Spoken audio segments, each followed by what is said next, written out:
Okay, you know, there's one thing I never ever did.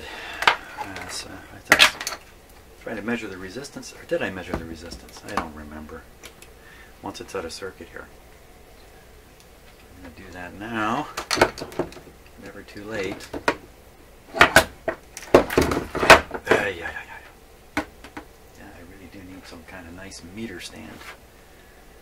Okay, what do you read out here now? Just about 100. Same thing.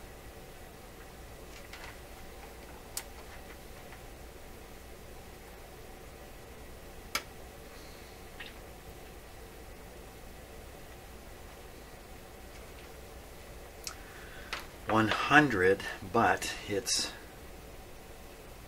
first color for sure is red. Well, look at how tiny that is. It's a little teeny tiny. You can hardly see it in my fingers. So it wouldn't take much to fry this guy up. That's another hint. So if it were red, black, black, it would be 2, 0, it would be 20.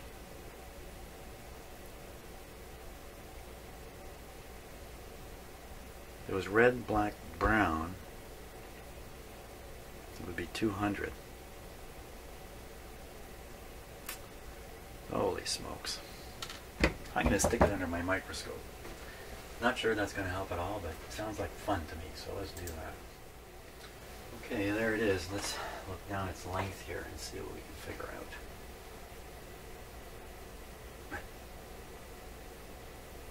So red, black, black. Would that be a, sure it looks like gold, but it might be silver. Can anybody deny that that's black, red, black, black? 20 ohms. It is a very, very tiny wattage resistor. So maybe the thinking is you put a little tiny resistance in there. You don't want too much. It's going to disturb the circuit. Weaken the output of the tube a little bit. 20 ohms. Okay, so I looked at a lot of other radio circuits, including 6BQ5 circuits, which are basically the same thing. And what I saw was either one of two things. The screen is connected directly to the filter cap in the power supply with no protection, no resistor at all. In some cases, the screen is connected on the far side of the output transformer. If there is a resistor in the screen circuit, it's not the 47 I was talking about, 47K, it's 200, it's 300, it's small, it's very small. So I think what I'm going to do, I'm going to stick a 20 ohm resistor in there. Wow, it won't be as low wattage. I don't have tiny, teeny, low wattage 20 resistors. Yeah. So I'm going to put in there, it's not going to act as a fuse like this one may have. So as soon as I put it in there, well, as soon as we put it in there, turn the set on, well, I don't like this. The problem here is I think the EL84 is running hot. Well, if I keep a heavy power restriction on the supply coming into the radio, the 120 volts, if I knock it down to, let's say, 60, then maybe I'm not punishing anything too much in the radio and I can poke around and reason a few more things out. One thing I can do is I can measure the voltage drop across the cathode resistor and figure out what kind of current is flowing through this tube. I think that's what I got to do. So I will reconnect using a 20 ohm resistor of a higher wattage. Oh boy, have I even got something like that? Go looking. Well, I do have some low wattage resistors here, measuring 22 ohms. 22. Here's one that's a higher wattage yet. 22. So good. And so now that's about twice the size of the one I took out, which has disappeared again because it's so small I keep losing it. So this would, if the other one is burning out from too much current, this one's going to get hot. I don't think it's going to burn out. And if the other resistor really is a 20 ohm resistor and I'm sticking in a 22 ohm resistor, I can't imagine that's much different. That can't be much different. Let's stick it in and we'll see what happens here. Okay, let's see if I can fish this guy in here. Let's see, we'll start with this N terminal because it's easy.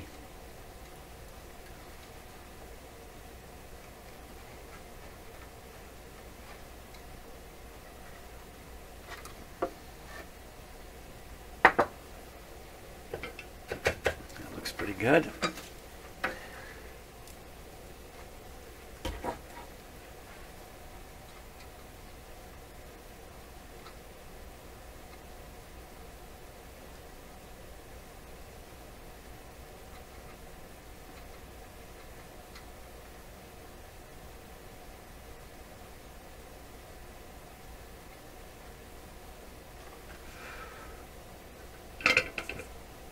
Okay.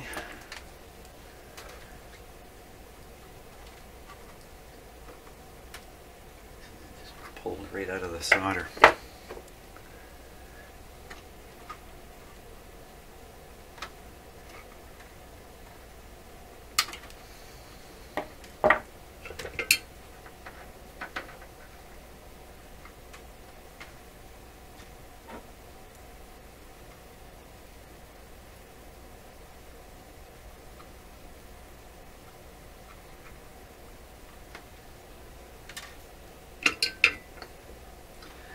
Now down onto that pin down there.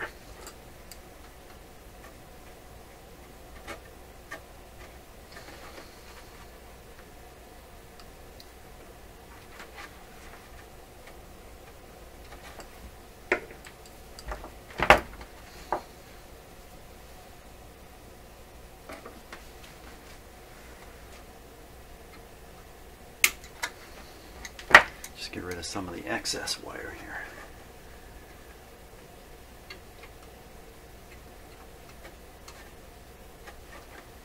Once again, you got a ringside seat to watch this. I'm struggling just a little bit. You know what would help if I put on my magnifiers here? That's a little better.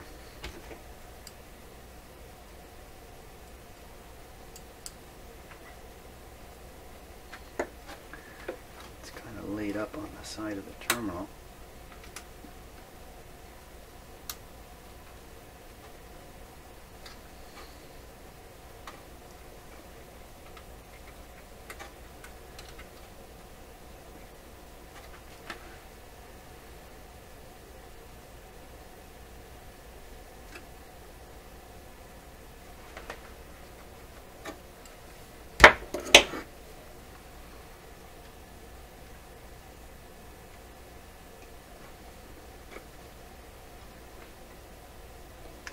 That'll solder up pretty good.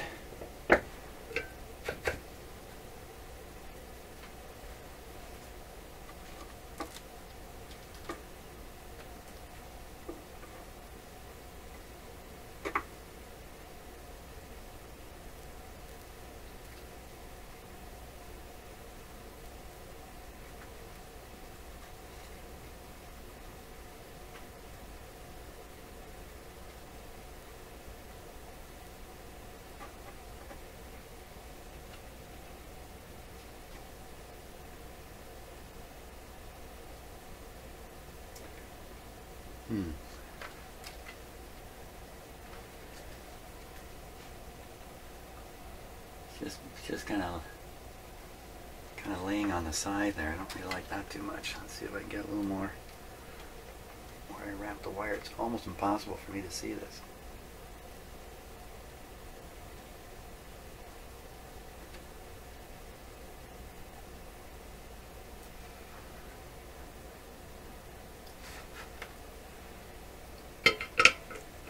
Tell you what is impossible with these magnifiers on is seeing anything else other than the what is 6 inches in front of my face here.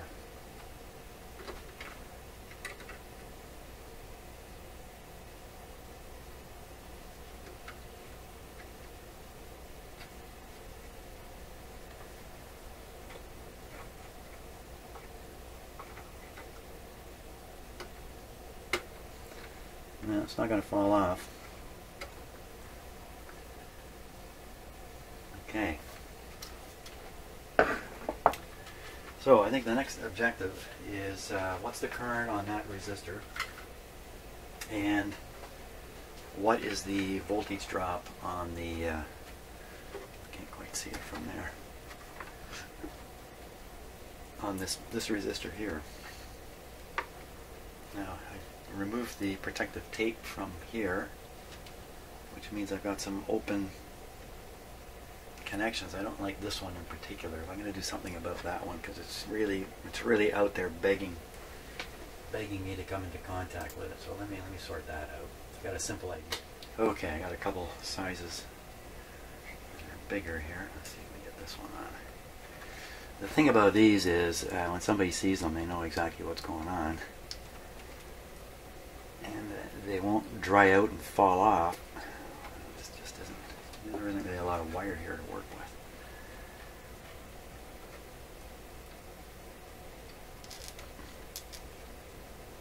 Well, it's on there. Keep an eye on that. The other one, the other connection is kind of, wow, kind of ready. Boy, you tug. Look at this. You tug on this. I'm tugging on the switch. You're going to operate the switch here and tug it around. Oh boy, look at that. Look at this whole piece here is moving. Wow, this is terrible. Wow, that's got to be strain relieved properly. It's easy to do too, but this is bad news here. This could yank this whole board, this whole little piece out. Wow. Okay, be careful about that. I'm not gonna. I'll just be aware of it for now. Wow. Okay. What's next? I think next is we switch it on and start doing those tests. So what tests am I doing exactly? So I have this clear in my brain before I fire it up. Okay, so the test I'm going to do is voltage drop, DC voltage drop on those two resistors, screen resistor and the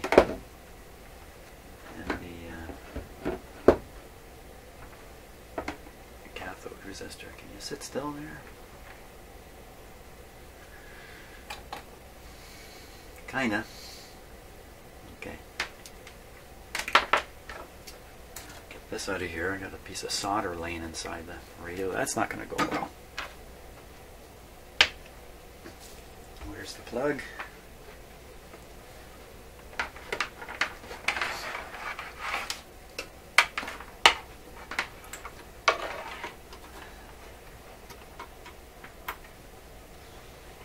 Okay.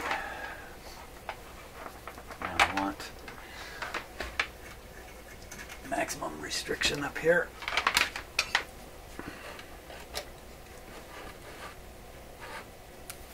Was charging up my my battery-powered drill battery in here last night, and I used this device here to power the little charger that you put the battery into, just to see what was going on, because it doesn't seem to be working quite right.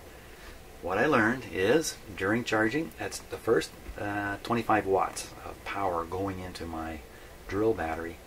Within a few minutes it dropped down to 11 watts. It's really not very much. And about an hour later it was signaling it was done. I have the feeling that the battery is shot and it can't take a charge properly anymore. Anyway, enough of that. But I guess the point of saying that is this is a very handy guy here. Okay, so the radio I believe is on right now, switched on. We'll know as soon as we switch on some power here. I've got it on heavy restriction. Heavy restriction. Here we go.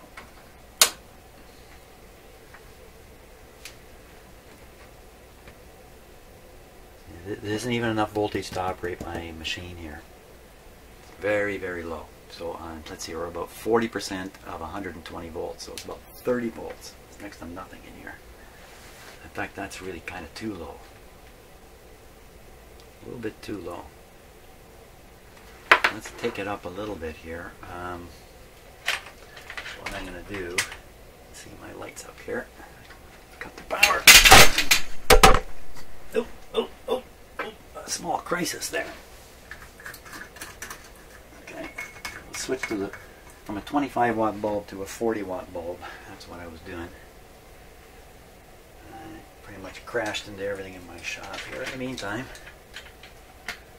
Okay, I think we're ready to try it again. So, here we go. Okay, this time we got enough voltage to operate this machine. 88, 91, 94. Okay, let's start checking right away on the resistor I just installed. Here's the hum in the radio. Why is it doing that noise? Uh-oh. Uh-oh, something not good here. Oh, cut the power here, cut the power. So, when I went to prod the resistor to read it on my meter, right away I can hear a coming and going of the hum and a clicking, popping, dirty connection sound. Something not right in here. Something's not right. Sometimes I'm so smart I just can't believe it. Something's not right. Okay. Now, dare I stick my finger in there? Did that get hot? Don't think so. So all I was doing was prodding the lower terminal. I was doing this. Just touching it, and there was a lot of action going on. Now maybe I just made a really lousy solder connection, or maybe there's something in there I haven't seen yet. Let's go on the basis of I haven't seen it all yet. These wires out of the way. Get my focus ready for close. And the radio is definitely switched off. Power's off. No doubt about that. Here we go. Now, what happened here? So, maybe it's just my lousy soldering.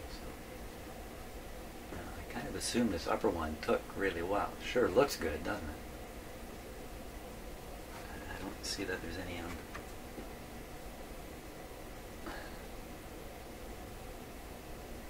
Let me wiggle the resistor here. Oh, it's a solid, a rock. And sometimes when you're soldering something into a spot like this, you are accidentally unsoldering something else. No, I don't see any problem there. Now let's look at the other end.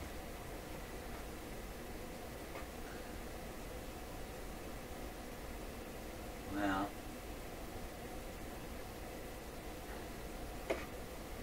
hang on here.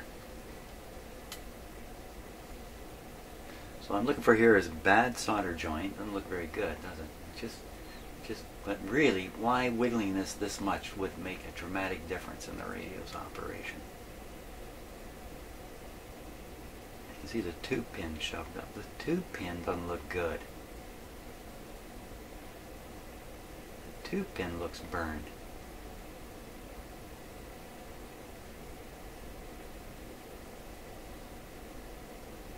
So I'm also looking to see if the connection is bumping anything.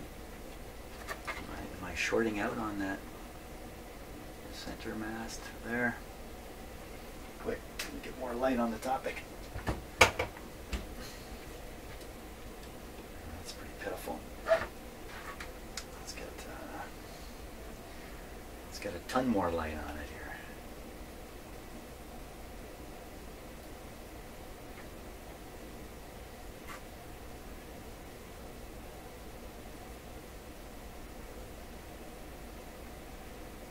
Better soldering might not hurt. It might just be that that's a crap solder connection there.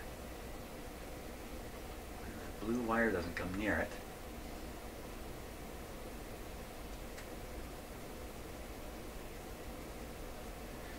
Well, I can't see anything except I did notice the tube pin looked really dark.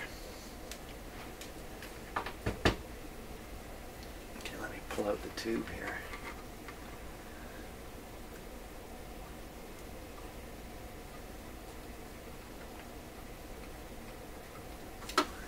Goes. Oh my gosh, look at the bottom of this tube. I never really noticed. It's a cookout. Oh, this whole thing is as black as can be here. You know, well, I did measure this tube running really hot. Wow. Let's see if you look on the side. It don't look quite so bad, but look at. Let's see, which one is it? It's pin number. It's this one right here. That guy.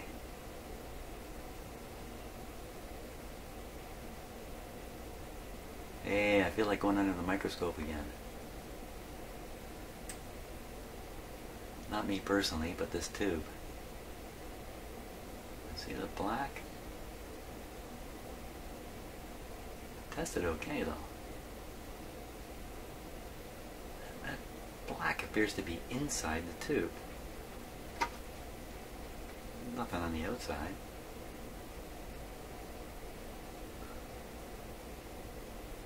Wow.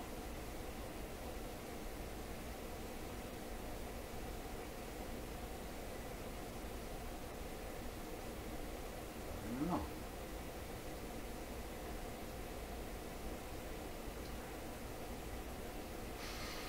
Now let's stick it under the microscope. Why not? Okay, so we're looking at one pin on the tube, not the one in question. It's a little tricky for me to get the right pin in here. This is really quite, you know, tubes don't go under microscopes very well. Let's just keep looking, see what we can see here.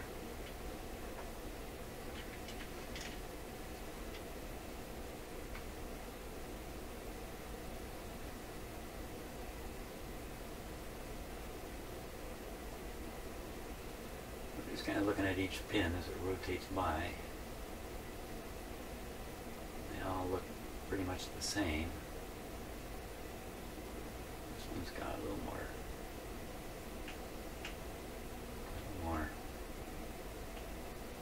junk on it. Which one's that? Not the one we're interested in yet. So we're looking right up where it sinks into the tube here.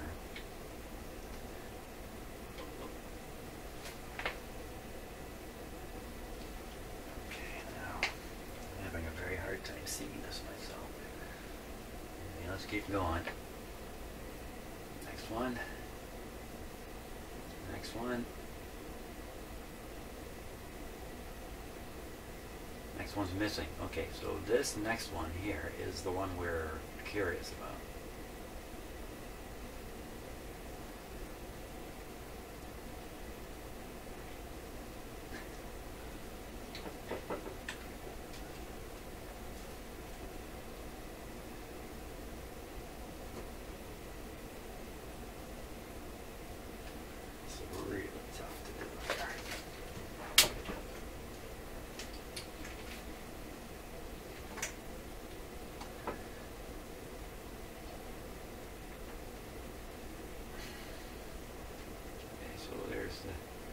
The pin end right there. Let me just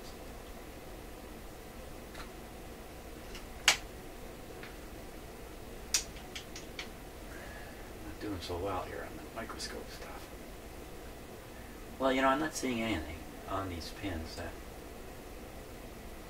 kind of really freaks me out. At least under the microscope. They look worse under the magnifier.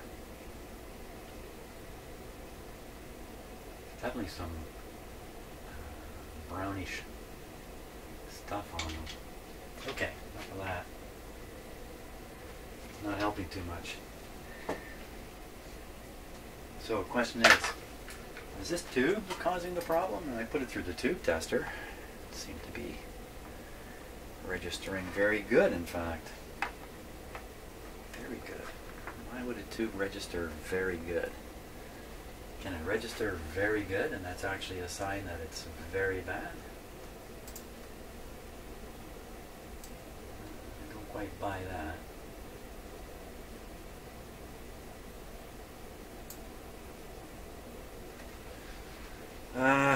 Okay, so I'm gonna put down the strange behavior when I put the voltmeter lead on it to bad tube connections in the tube socket, because this socket has been run so hot.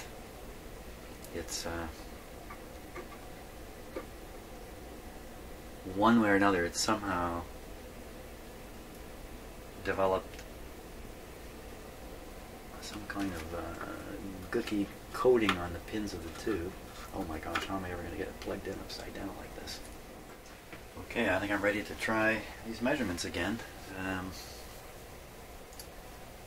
Let's see what happens this time. So we'll power the radio up. There we go. Get my voltmeter ready here. You'll have to trust me when I tell you what it says.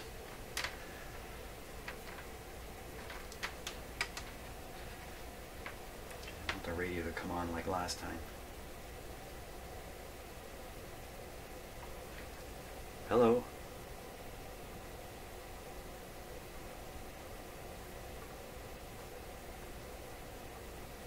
The radio's completely silent this time. Phooey. Okay.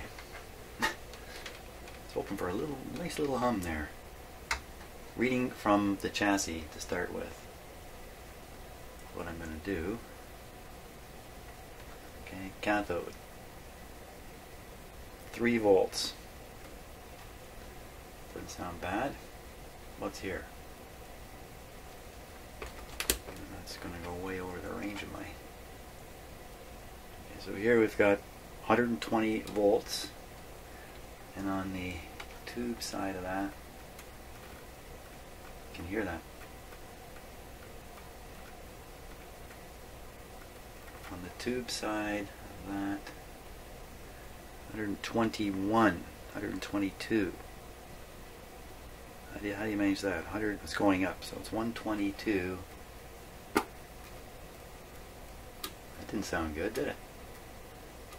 Still sounds like there's something kind of loose here. 122. So there's no current flowing through this resistor, because on both sides of it, I got 123, 123.2, and here I've got 123. Do you hear that again? 123.2. Listen to that. There's something going on here.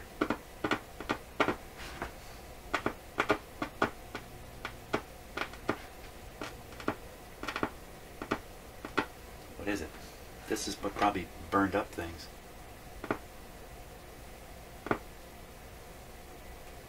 What is doing that?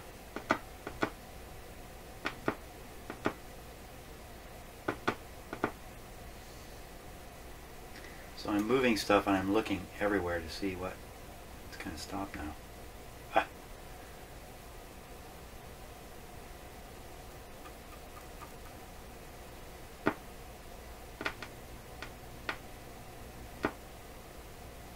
Okay, so the voltage on the pin, I'm reading 123.3. I push it, hum comes on, it reads 126. 123 again. 126.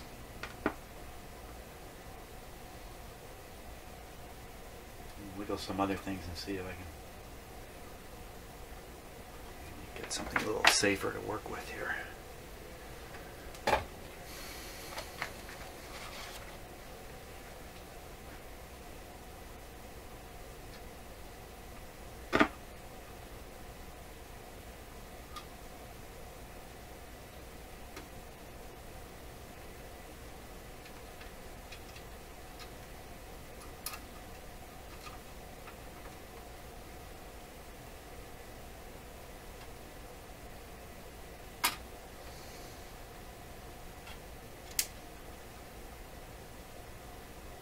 Go. There it is.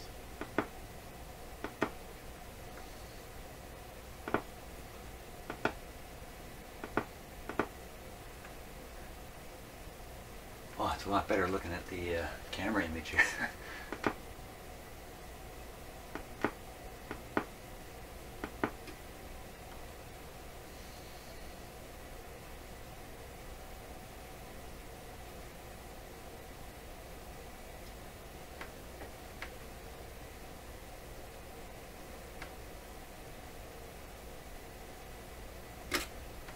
interesting. So when I push this down, oh, I think I see it right there.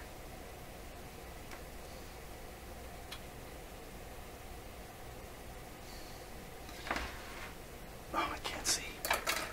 Quickly, where'd those magnifiers go? Here they are. I think I see the short.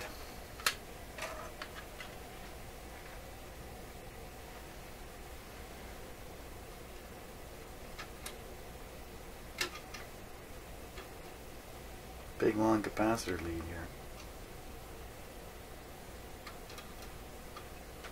Okay, does that do it? That got it. Okay, so that's what it was. It's just this lead bumping up. Is that part of the picture here of this resistor cooking? I don't know. What do we got on it now? Okay, let's see. Current voltage, we're at 83 volts. And the radio is consuming 22 watts. So let's take a look again, or take a look at the cathode resistor here. 3 volts. And we come back and look at this guy here.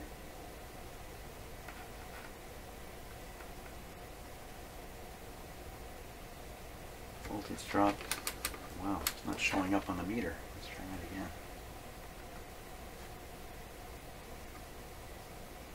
Voltage drop is tiny, tiny, tiny. 0.04 volts.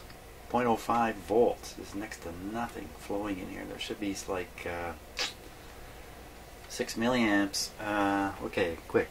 Calculating time. 6 milliamps flowing through a 20 ohm resistor will be the same as 12 milliamps flowing through a 10. So that would be the same as 12 amps flowing through. Yeah, you know what? A little too late in the morning here to calculate that stuff. I don't see that there's anything wrong here now. Let's jack up the voltage on the radio and see what it does. Jack up the supply voltage. Okay, a little bit at a time. So we're at 70% of 120 volts, so we're somewhere around 80 volts. That's right, I got it right here. I don't have to think about it. 83 volts. 83 volts.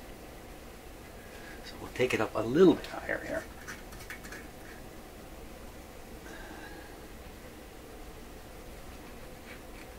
Just under 100 volts now.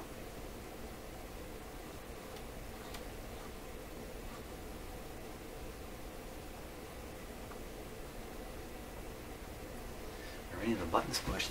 There's not a single button pushed. Okay, so turn the volume down. Medium wave, AM radio.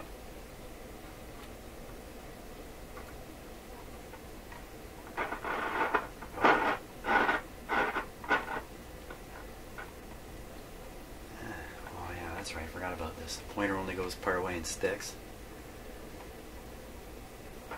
And then we have this scratchy sound.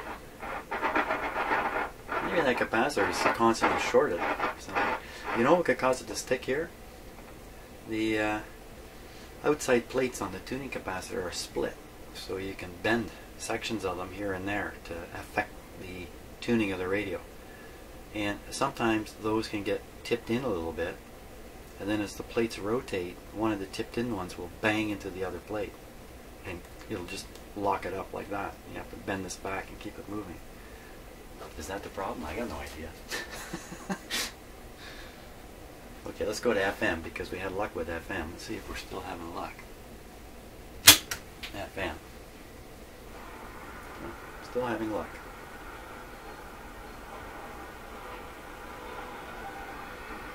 Now, what about that crazy connection back here?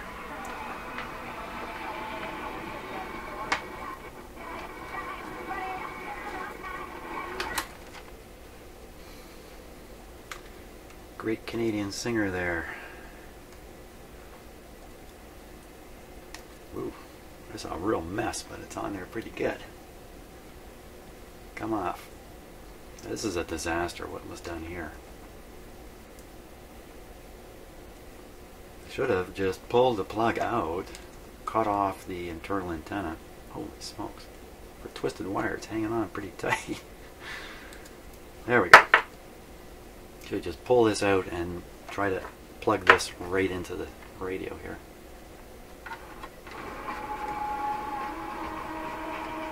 Alanis Morissette.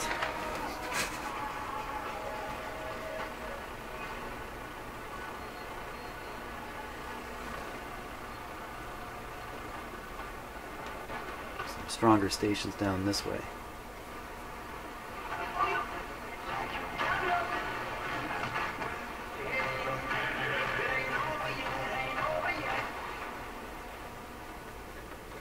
So I did test the FM tube, the front tube in the FM system to be weak and to have some kind of a leak in it.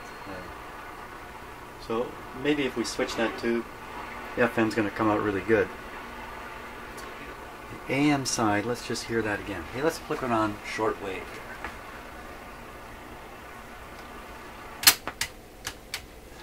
Of course, you've got to remember now, the sound is coming out upside down.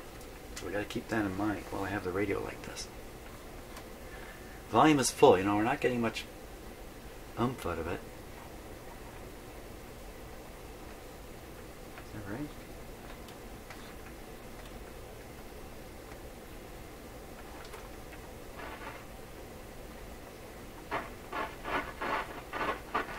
Just some scratchiness again. And this, of course, the same lock point. It doesn't feel like a, feels like a, like it's caught in a wire or something. Well, you know what that else could be? That could easily be a string overlap. A string overlap on the control here. The string will get on top of itself, and then as you pull it, eventually it'll lock itself. And it's not a, it feels like that, in fact. Well, we can look right in there. Let's do that. Let's take a look. Don't forget it's on. Don't forget the radio's on.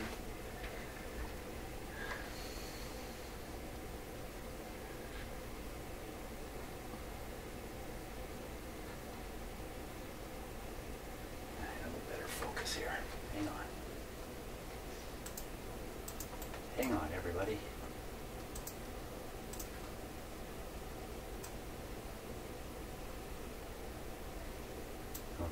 Good and clear. I just don't want to short something out with the camera here. Okay, let's watch that string guy go. So, this is turning just fine this way. See, the string is not walking across the control. Now it is. It's walking across. When it gets to the other end, it should just stay there and kind of slide like it's doing.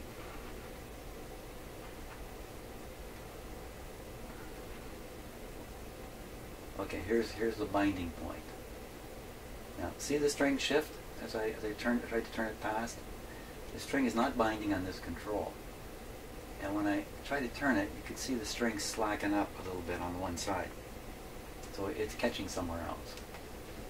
And it might well be that capacitor deal. Let me just flip the radio right over here. Here. If I drop the radio, you don't want to miss that, so I'm going to put this on. Over you go.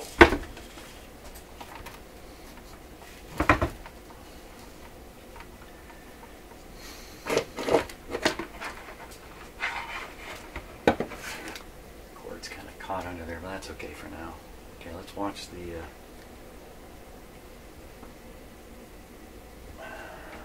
it's not okay. Careful, man, careful, careful. How hot is this too? Remember it was got up to like a 190 on full.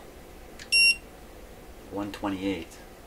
Okay, so I would consider 128 probably be within the normal operating range of this tube. Still pretty darn hot. Well, let's just compare it to the one, another one. Here's another one. So that's 53, 49. You know, that's more typical of other tubes. I don't know if I get in there. I can't really get in there. So your typical signal tube, we can call it that, is running in the kind of temperature that you can probably touch it and not get burned. See, I didn't get burned.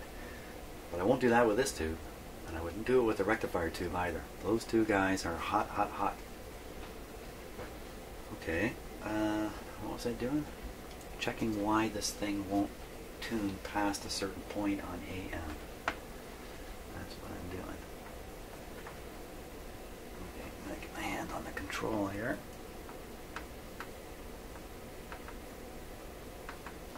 Wait a minute. Wasn't it this? There we go. Okay, now I got to move it.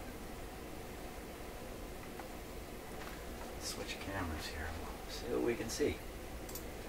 What's going on?